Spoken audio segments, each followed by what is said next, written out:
And coming up in the second hour of the program today, live chamber music from the Eberly Ensemble. But in the first hour of the program, our piano is going to get a workout, as we have not one, but two different solo pianists who will be performing for us.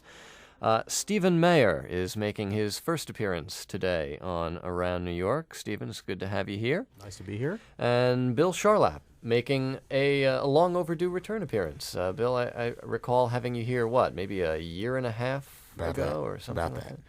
All right, the two of you guys are going to be playing together. Now, that's not together, but separately together at the Jazz in July series up at the Tisch Center at the 92nd Street Y. So that's the hook that has the two of you here today. That's right. And now, Bill, you are, as folks who may remember that first show know, you are a jazz pianist, essentially. That's right. Stephen, you're from the classical world for the most part. Also. And you're going to start us off with a bit of classical music, right? Mm-hmm. Something from the Liszt canon, but this is a different arrangement. That's right. It's a contemporary arrangement, or relatively speaking, contemporary, by Vladimir Horowitz of the 15th Rhapsody of Liszt, also known as the Rakoczy March. And it was probably composed by him sometime in the 1940s. You mean arranged in the... I'm sorry. Yes, the arrangement was composed. Okay. Because it really is a different composition from the original. Okay, so folks who do know the original will definitely hear the original would have been from 1830s or something. Yeah. Okay. Why don't we get started with that, and then maybe we can talk a little bit about the two of you with very different approaches to the same instrument, performing together here and sharing a bill up at the 92nd Street Y. But let's begin with Stephen Mayer at our piano and the Vladimir Horowitz arrangement of Franz Liszt's Rakoczy March, live in the studios of WNYC on this edition of Around New York.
that is Stephen Mayer playing the Vladimir Horowitz arrangement of the Franz Liszt Rakoczy March, and darn near falling off the piano stool at the end of the piece. Nicely done. Wonderful.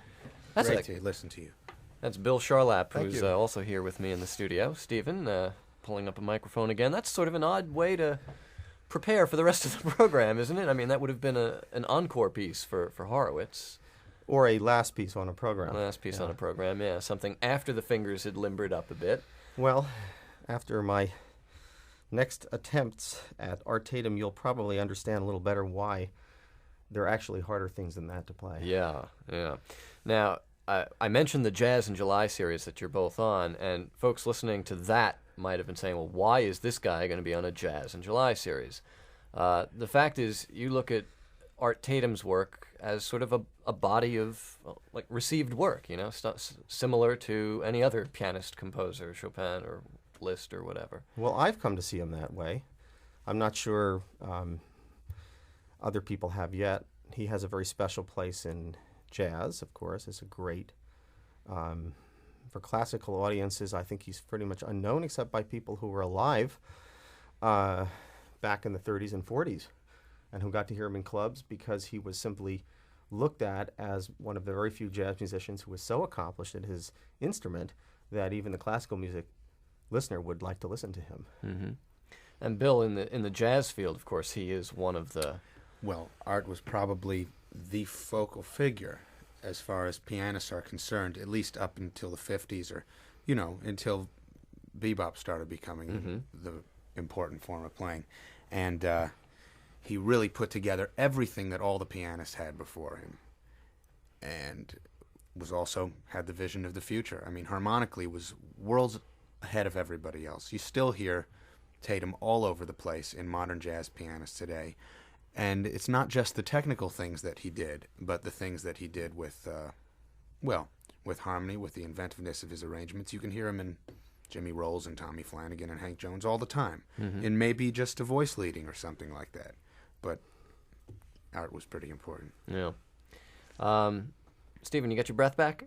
I'm giving up with that. Now, you're going to play, actually, not Tatum compositions, but Tatum arrangements for us, right? Improvisations, arrangements, whatever. Art Tatum was known to keep closer to his initial arrangements for a certain period of years after he sort of put them together than most people with jazz. And was there actually anything written? I mean, did he have written arrangements, or do you have to sort of go back to the recordings? No, there's nothing really written down from that time.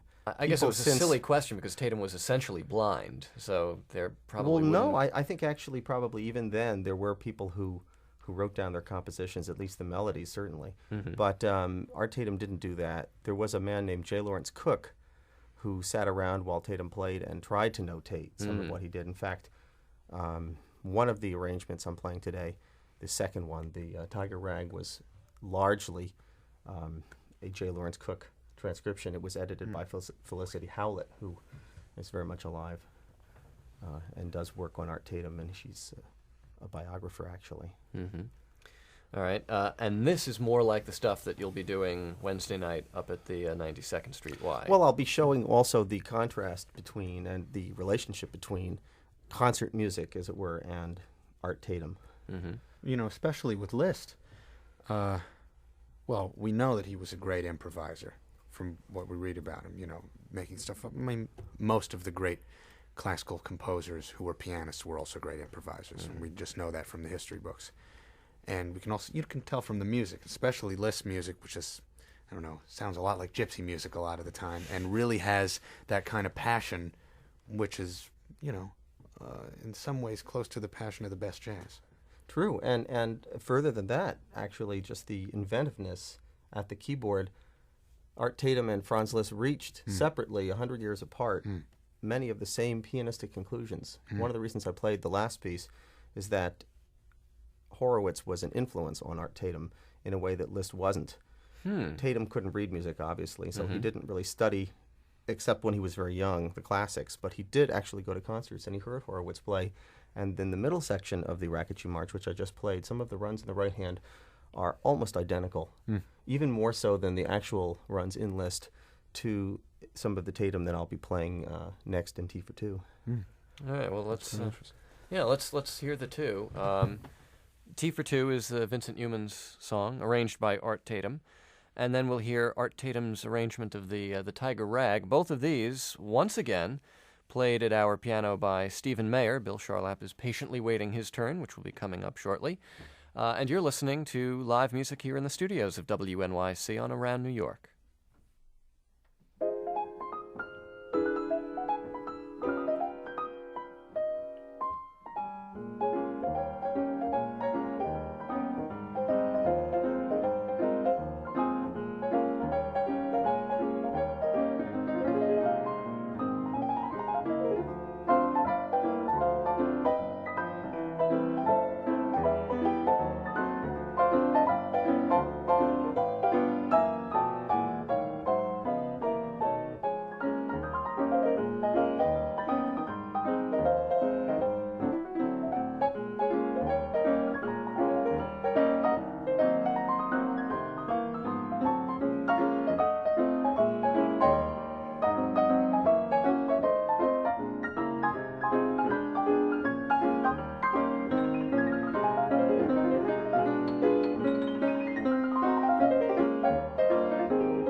That's the first of two Art Tatum arrangements done by pianist Stephen Mayer, live at our piano, and that was T for Two.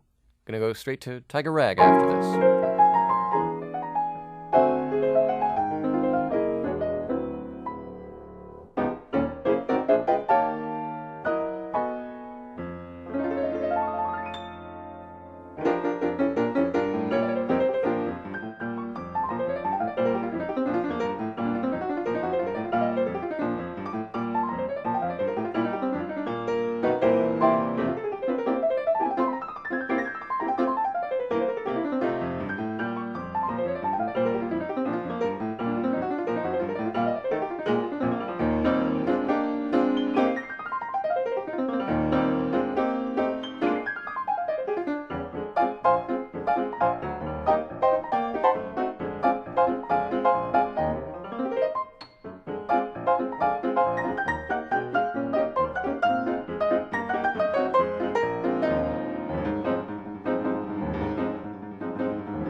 Once again, that's Stephen Mayer at our piano. Very dramatic playing. You got to see this guy behind the piano. Not only hitting all the notes, but swinging from one end of the piano bench to the other. That's the Tiger Rag in the Art Tatum arrangement, and prior to that, Vincent Youmans' Tea for Two in the Tatum arrangement. And Stephen, when you do these things, is there any improvising on your part, or are you basically following the incredible splatters of notes that Tatum did back in the 30s and 40s? I try not to improvise, actually. I try to play just what he wrote. I've picked the arrangements for these transcriptions that I feel are some of his best. Mm-hmm. And I don't think there are too many notes that are improved upon by changing them. Yeah. Of course, there's some slips and, things like that. And sometimes if I get into a little bit of trouble, I'll do a glissando, which I hate because it's so cheap. But the beauty of his runs is that they're so jewel-like and so akin to the most beautiful runs in some of the classical music. Well, I think listeners now can understand why you used Franz Liszt as a tune-up piece for the Tatum pieces. You sounded almost like a player piano at times there, which actually brings us sort of back to this concert that both you and Bill Charlap, who's also here, are doing on Wednesday evening at the 92nd Street Y. There's some sort of new piano gizmo that's being unveiled at this concert, right? I think it's called the Disc Clavier, which is made by the Yamaha company. And what it is it's a modern-day player piano with, I think, a hard disk in it, which stores the information instead of the paper with the little holes in it. Right. So it can play back for you anything that you play. But more than that, it can record it right when you play it. It can play it back for you perhaps slower or faster. It can change keys for you. All kinds of things like that. It's kind of freaky when you play it and you hear it play back for you. Because once it's been recorded, it's sort of in a computer language, and you can adjust it the way you would anything that's in a computer. Well, to a degree. I don't know how much that one works. I know Hyman's done some recordings recently. Dick Hyman? Yeah, on a Bosendorfer piano, which is out on the West Coast. Or maybe the recordings are done on a different piano, but then they're played back on this Bosendorfer. This is one of a very sophisticated kind of player piano. I think it's a different one than the Disc Clavier. But anyhow, one of the advantages of it is in recording, you get a direct-to-disc recording with no tape in between. Yeah. So you can get some incredible recordings. Of course, you can also edit. So let's say you're playing a fiery stride chorus and you just miss one bass note. Well, pop it right in there. Yeah. Speaking of stride, Stephen, the first of the two Tatum arrangements to me almost had kind of a stride echo to it. Now, I mean, we don't generally think of... Is this right, Bill? We don't. Sure. Do we think of Tatum as a stride pianist? Absolutely. Really? Absolutely. Okay. Well, you see, he's more than just a stride pianist. Yeah. He's the point to which all stride pianists were going, consciously or unconsciously, and he's a summation of all that could really be done with stride, and he went beyond it. But in his early transcriptions, you hear this kind of summation. 1933 was the date of those. And Sure, okay. you can definitely hear Wallerisms in there. Yeah. And James P. Johnsonisms and all that stuff. Definitely, Tatum if you was... slow down his runs, they're almost the same as Vance Waller's runs. Huh. And the left hands are often very similar too, a little bit thicker. Yeah. But Tatum even said, Vance Waller, that's where I come from.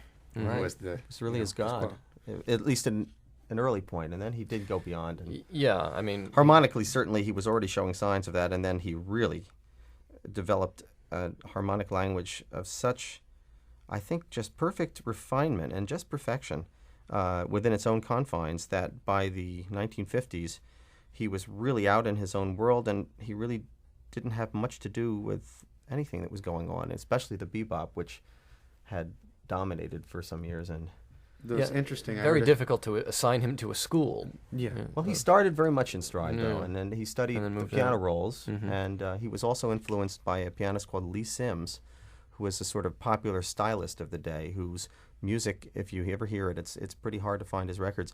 Sounds a little bit like, I suppose you could say, McDowell or even Rachmaninoff in its That comes florid from quality. And he was very influenced by this fellow, Lee Sims, and I recently did get to hear, finally, a record of Lee Sims, and I was struck by the classical aspect of it. Is that record of Home on the Range, is that Lee Sims? Do you know what I'm talking about?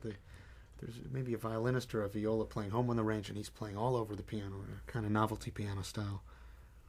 It sounds like it could be. I don't know it, well, but I'm not sure. it had a little bit of that aspect to it. But Well, that's novelty piano. You know? Like sort of out of the salon tradition, I guess. well, what pianists like Zez Confrey were playing in the 20s. If you hear the Little Rascals, right, the piano in the back, that's pure novelty piano. Kitten on the keys kind That's of right. stuff, right? Bill Charlap and Stephen Mayer are both here. We've heard Stephen at the piano, and Bill will get a turn when we continue with Around New York in just a moment. Hi, I'm Patty Dennis of Marketplace. Minnesota is one of the top 5 honey-producing states in the U.S., but bees don't care to make honey in the rain, and that is affecting all kinds of industry in that state. We'll have that story and the rest of the news affecting your pocketbook later today on Marketplace. Tonight at 6:30 on AM 820 and FM 93.9, New York Public Radio.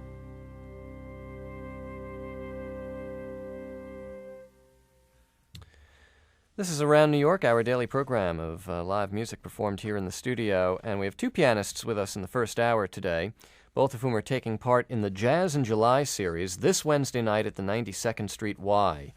5 pianists sharing the program, including Stephen Mayer and Bill Charlap, both of whom are here, along with Sir Roland Hanna, Barbara Carroll, and Dick Hyman. And we've heard Stephen performing. And Bill, it's going to be your turn next, and you're going to do a couple of pieces for us, right? Yeah, a couple of tunes. Have you decided which you're going to do first? I think I'll play Two Sleepy People, which is Carmichael and Lesser, Hoagie Carmichael and Frank Lesser. This is, I should say, this is the first time that the two of you have met. That's right. And, when we were sound checking, obviously, Stephen, you're from a tradition where you need to know what you're going to do and what order you're going to play things in. And unless you have such an amazing repertoire that you just make it up as you go along. But I find that that's really something people aren't completely honest about. They say they were going to make up, their program and their encores just on the spot, but then you hear them practicing just before. You realize that they've thought it out for effectiveness in terms of relationships of pieces and where the audience is at. So I'm certainly of the school that preparing makes you more spontaneous at the moment. What about you, Bill? Well, there's a whole lot of different ways to do it. There are times when you might really have a structure in mind, and in this case, I mean a real roadmap of how you might want something to go. And there's freedom within that, but, you try to get the drama a certain way, and then you may stick to that. Well, Tatum is a perfect example. Those things probably came out the top of his head at first. But then they slowly kind of got codified into real arrangements, and there are many recordings of the same tune that are played almost identically, say for a certain tempo, fluctuations, and maybe some different runs here and there.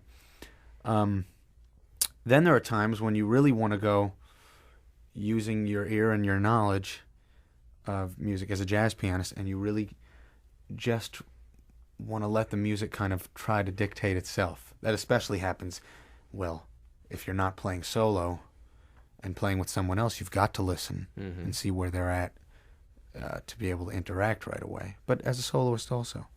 So 2 different ways. Okay. Well, let's hear your way. Your approach to Two Sleepy People. And do you want to go straight into the E.A. Swan piece after that? If you like, sure.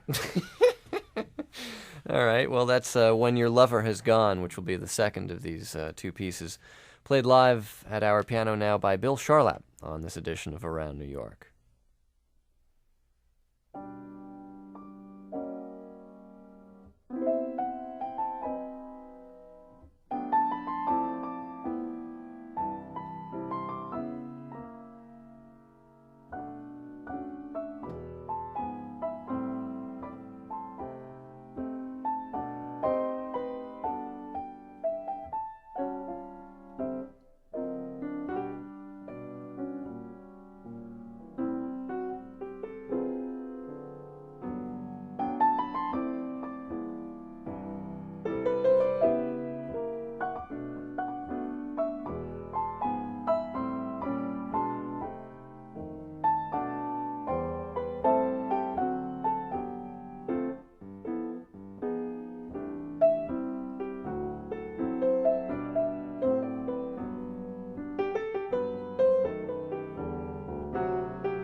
When Your Lover Has Gone.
Bill Charlap at our piano, and nice performance of When Your Lover Has Gone, credited to E.A. Swan. Bill, you were saying before the program you suspect that's a pseudonym. Oh, well, I'm not sure. It's probably, I'm going to get a call from Mrs. Swan tonight. So you have no right to say that. Well, check with Dick Hyman. You know, he has all those Who Wrote It books. I think I did check with him. Oh, okay. I don't think he knew.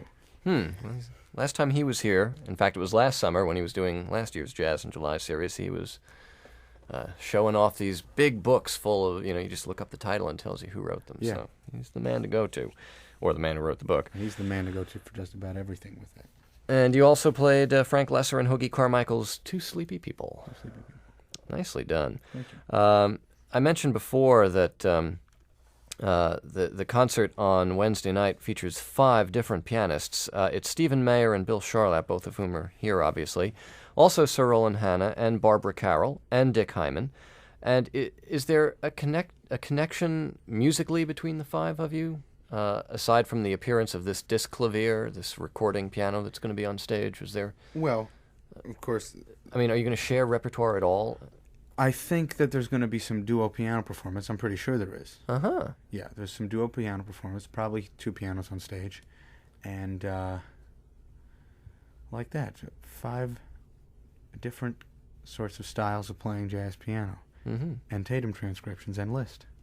Great. It all kind of fits together just fine. Yeah. So, Stephen, you're going to take part in... who did the selecting. Maybe that's one of the common Yeah. Yeah. Are you going to as take an part aesthetic, in some of the... perhaps, Yeah. Folks that Dick Hyman feels are worthy of being on stage with each other. I mean, it's such a constellation of pianists, but, let me just say right off, I just found those transcriptions to be just perfection that you played. Oh, Not thank you. transcription improvisations. Thank you. Tonally, harmonically, mood-wise, playing-wise. Absolutely gorgeous Thank you. ballad playing. Thank you very much. Same here. What you were playing?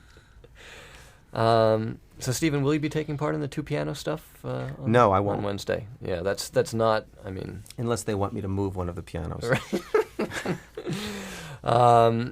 It sounds like 2 pianists anyway when you're playing. Yeah. Well, it's you're not an improvising pianist. That's not what you do. Right? Well, I don't do it publicly. Let's put it that yeah. way.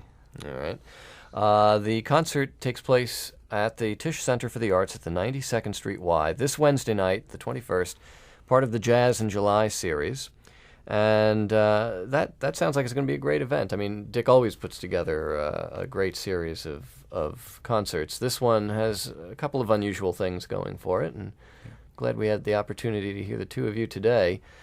In just a couple of minutes after we check some of the events going on around New York, we'll be listening to some music for string quartet and string orchestra by American composer William Mayer. And Stephen, you're passingly familiar with William Mayer's music? How nice of you to mention that. I really like that, actually, that you're going to play some of his music now. He is... He happens to be my father. Mm-hmm. And he's presently residing in Vermont, where he's working on his latest whatever. I'm not sure what it is now, but I know he's been on this show before, and I think I have too, actually, when it had a different format with Tim Page several years Oh, back. yes. Yeah, that was the new, old, and unexpected, yeah. I remember doing a show here with Candace Agree once where I played a piece called Abandoned Bells Right. by my father. I mentioned before that the two of you just met here in the studios, and Stephen, you were just blown away when Bill said, "Oh yeah, I know William Mayer, Octagon, right? Wasn't that his piece?" That's another connection for us. We both come from musical families, because Yeah, I was going to say we could have done it around New York with the two of you, with your fathers. Well, you couldn't do it with my father because he passed away in 1974, I think it was. But he was also a composer, right? He was a composer. He was a songwriter, different kind of composer. Right. He wrote Peter Pan is about the most famous show that he wrote most of the music to. Some of that music is also Julie Stein. And but I'm Flying and I Got a Crow, and not Never Never Land. That's Julie. I Won't Grow Up. All those tunes are my dad. And my mom is a wonderful singer. And my stepfather's a wonderful trumpet player. So a lot of music. So you win. You win. You have well, more. no. Just that's where. But yeah, from whence I came. Mm-hmm. Well, It helps. It makes a difference. I think Yes, it does. you really feel that the older you get, the more that the very, very first sort of Sure. take you had on life had to Sure. do with a whole oral connection. For me, I don't know if you had the same experience, but it's almost like you came from a certain place musically. In some ways, you have to explore many other things besides that, and you continue to do that. But you can always go back to what is really your roots with that. For me, it's, American popular song. So, Well, maybe that's why the playing is so gorgeous. thank you. and for you, Stephen, your roots would have been in. Well, actually, not far from Bill's, because my father was writing, at the time I was born, popular songs. Mm-hmm. The new CD of his stuff is mostly vocal work. In fact, That's right. But he did go into a modern idiom at some point. But in those days, he was really writing pretty strictly songs in the Kern Porter mold, I would say. But it was at a time when those types of songs were not going to be the future anymore. I Right. think it was they were Elvis was king, and becoming unfashionable, I suppose. yeah, it's a big question. I guess I've always wondered why he went into academic music, and of course some of his operas have done very well, and I think he has a real gift for certain parts of that idiom as well. But it really was as a melodist, I think, more than anything else, that is as a melodist that he'll be remembered. Yeah, well, we'll hear some of his music in just a couple of minutes. First of all, Stephen Mayer, Bill Charlap, thank you both for coming in. It's been a pleasure. Thanks for having us. Bill, it's been a year and a half since you were here. I hope we don't have to wait that long again to hear from you again. Thank you. And Stephen, a pleasure meeting you today, and look forward to having you back as well. Thank you. You're listening to Around New York. Here are some of the other things going on around town.